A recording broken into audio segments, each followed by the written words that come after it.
예전에 나는 남편과 가끔씩 등산을 다니기도 했었다.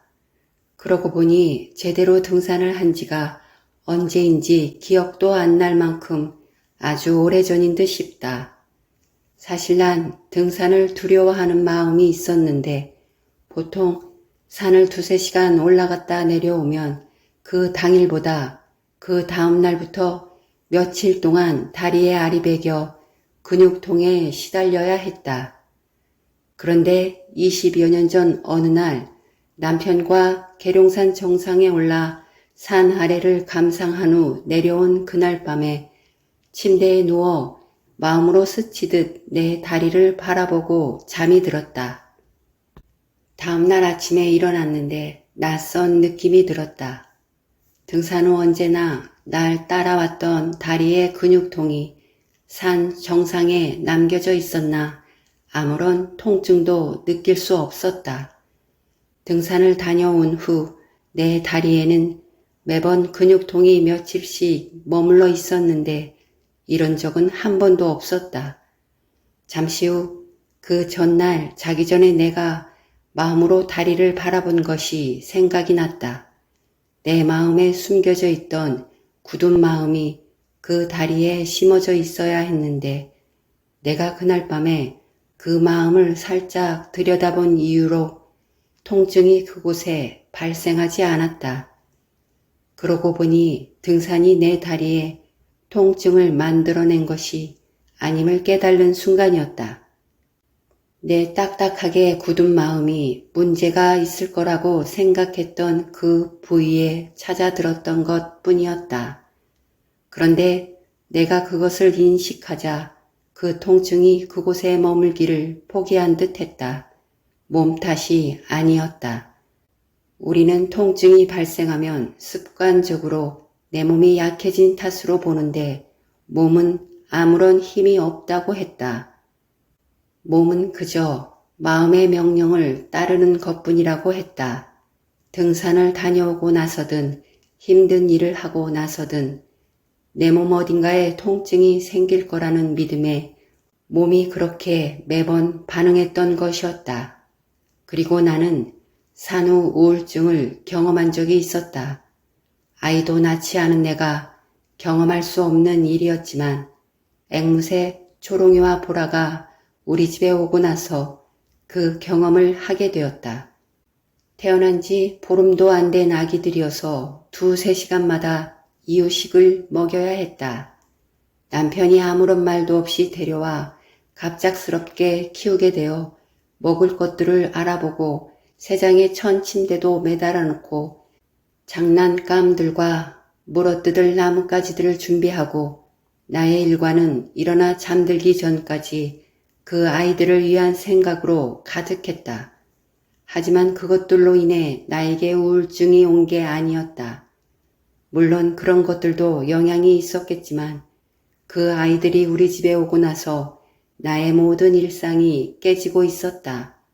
나는 밥도 제대로 먹을 수 없었고 책도 제대로 읽을 수 없었고 밖에도 마음껏 나갔다 올 수 없었다.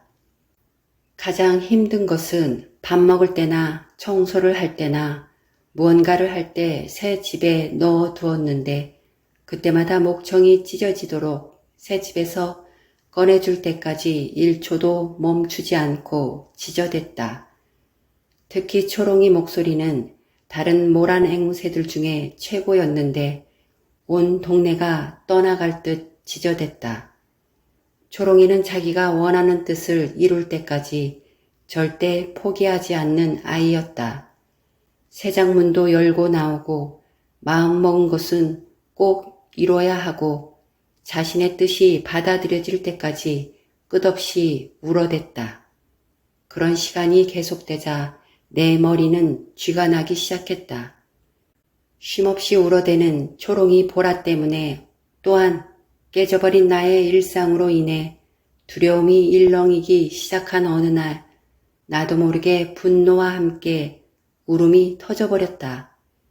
그리고 얼마 후 텔레비전에서 여자들의 산후 우울증 얘기가 나왔는데 내 증상하고 똑같았다. 그제서야 내가 앵무새 산후우울증을 앓고 있었다는 것을 알게 되었고 산후우울증이 무엇인지도 조금 알게 되었다. 잃어버린 나의 일상과 함께 새로 나에게 닥친 그 생활 또한 놓아버릴 수 없는 그 상황이 두려움과 분노와 슬픔으로 오는 것이 산후우울증이라는 것을 알게 되었다. 또한 산후우울증은 어렸을 때 제대로 사랑받지 못한 여자들이 많이 경험하는 듯도 싶었다. 나는 제대로 사랑받지도 못했는데 갑자기 나타난 존재들이 나에게 사랑을 달라고 한다. 그리고 내 일상을 깨트리고 날 작은 집안 공간에 가둬버린 작은 존재들로 인해 두려움에 갇히게 되고 분노와 슬픔과 함께 울분이 터져버리는 것이 산후우울증인 것 같다. 그리고 지금 나에게 닥친 갱년기 또한 같은 맥락인 것 같다. 산후우울증도 그렇겠지만 갱년기 또한 모두 다 경험하는 게 아니다. 4, 50년간 내 안에 지니고 있던 상실감으로 내 몸에 여러 증상들이 나타나는 것이다. 두려움으로 허리 통증이 발생하고 분노로 가슴이 답답하고 어깨가 뭉치고 목과 머리에 통증이 발생하고 열이 위로 올라 얼굴이 붉어지고 머리카락이 빠지게 되고 그러다 보면 우울증이 발생할 수밖에 없는 것이다. 결국 이것 또한 사랑으로 풀어 헤치지 못하고 오랜 시간 움켜잡고 있는 두려움으로 인해 만들어진 증상들 같다. 그리고 나 또한 사람들이 말하는 일반적인 갱년기 증세로 가슴 위로 열기가 올랐다 내렸다 하는 것을 자주 경험하고는 했었다. 그런 나를 유심히 관찰한 어느 날 열기가 오르기 바로 전에 내 마음을 바라보게 되었다. 그때 불현듯 불안한 마음이 들었거나 바로 전에 불편한 마음으로 어떤 생각을 했거나 흐린 마음으로 누군가를 생각하고 있는 나를 보게 되었다. 내 마음에 두려움과 불편한 마음이 흐를 때 내 가슴 위로 열기가 순간 오른다는 것을 알게 되었고 또한 크게 불편함이 느껴지지 않는 지난 일들을 떠올린 후에도 나에게 열기가 발생한다는 것을 느끼게 되었는데 그 생각들 속에 내 불안한 마음이 숨어 있다는 것을 내가 가늠할 수 없는 작은 생각조차 나에게 열기운을 만드는 두려움이라는 것을 알게 되었다. 그러고 보니 내 안에서 일어나는 대부분의 생각들이 나에게 도움은커녕 안 좋은 감정들을 불러오고 있었다. 그리고 안 좋은 마음이나 생각들을 품을 때 열이 발생하기도 하지만 역으로 내 몸 안에 열이 머물러 있을 때나 몸 상태가 안 좋을 때 지난 시간에 상처받은 일들을 떠올리거나 안 좋은 생각들을 품게 된다는 것 또한 알게 되었다. 그 뒤로 나는 가끔씩 평온한 시간 속에 머물러 있다가도 나도 모르는 불안한 감정들과 생각들이 떠오르고 난 뒤에 훅 하고 더위가 느껴질 때면 난 이제 이렇게 말한다. 난 더울 수 없는 존재다. 이 열기는 내가 사랑이 아닌 두려움을 보았기 때문이다. 그 사실을 받아들이는 지금도 나는 수시로 발생하는 생각들로 인해 오르내리는 열기를 느끼고 있지만 그것을 바라보는 내 마음 안의 두려움은 조금씩 작아지고 있다. 그리고 내 몸의 통증들이 내 몸 이곳저곳을 옮겨 다니는 것을 느낀 적이 있었다. 어느 날 내 명치 아래쪽에 야구공만한 근육 뭉침이 느껴졌었는데 스트레스로 인한 위와 간과 담 부위가 경직된 듯 싶었다. 그때쯤 그 명치 부위가 자주 뭉쳤고 그 뭉친 자리에는 언제나 통증이 함께 했었다. 그날 그 근육 뭉침을 마음으로 잠시 바라보고는 또 이곳에 뭉쳐있네 하는 잠깐의 느낌을 가졌고 그저 무심히 지나쳐 버렸다. 그런데 얼마 후 내 명치에 있던 근육 뭉침의 느낌이 사라지고 더 이상 느껴지지 않았는데 내 오른쪽 다리 정강이 뼈 옆에 숨어 있는 것이었다. 정강이 앞쪽으로 위장열이 흐르고 있고 그 옆자리는 담경이 흐르는 자리였다. 내 뱃속에 있는 위와 담 부위에 머물러 있던 그 근육 뭉침들이 내 다리에 있는 위와 담경 자리로 옮겨간 것이었다. 그곳은 역시나 내가 스트레스가 많을 때 잘 때 가끔 뭉치던 자리였다. 내 명치에 머물러 있던 그것들을 별 마음을 쓰지 않고 바라보자 그것들이 마치 내 다리에 문제가 있는 듯 내 다리로 옮겨진 것이다. 그리고 내가 그것을 마음으로 바라보며 이곳으로 옮겨져 있네 하는 마음을 가졌을 뿐인데 얼마 후 그것들이 또다시 내 어깨로 옮겨져 있었다. 그것 또한 내가 인식을 하자 내 몸 이곳저곳을 방황하듯 돌아다니다 어느 순간 느껴지지 않았다. 그것을 보면서 내 안의 긴장과 스트레스로 인한 불편한 마음이 내 몸 이곳저곳을 돌아다니다 어딘가에 머물면 그곳에 문제가 생겼다고 치료를 하려 안간힘을 썼던 것 같다. 내 두려움의 흔적들을 객관적인 마음으로 무심히 바라보자 그 두려움의 뭉치가 이게 아닌데 하며 이곳저곳에 방황을 하며 돌아다닌 것 같다. 이제 내 몸이 문제가 있어서 그런 통증이 유발되는 것이 아니라는 것을 알고 이렇게 가끔 나에게 장난치는 그 두려움의 덩어리를 온전히 바라보기도 하지만 긴 세월 그것에 휩쓸린 나는 아직도 완전히 벗어나지 못하고 있다.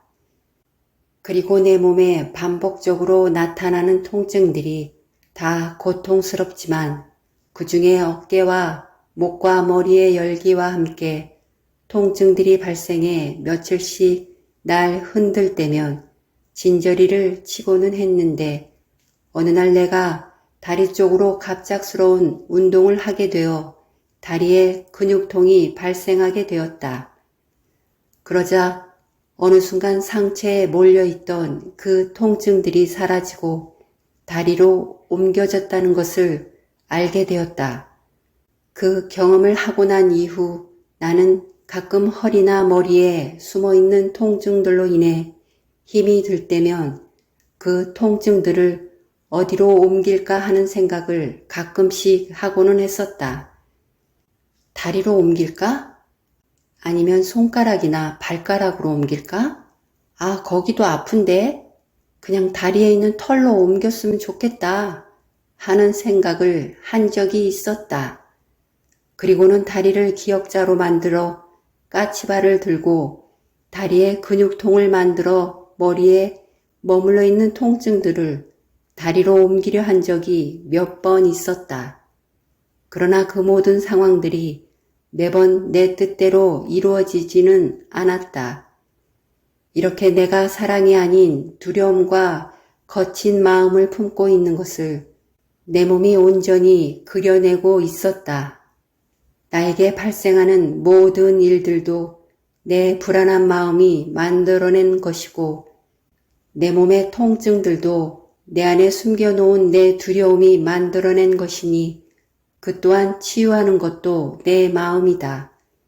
내가 해야 할 일은 내 마음을 살피는 것이다. 내가 습관적으로 꺼내든 두려움을 이제 내려놓고 사랑으로 마음을 밝히는 연습을 해야 한다. 그러고 보니 우리가 몸에게 병 주고 약 주고를 매일 반복하고 있다.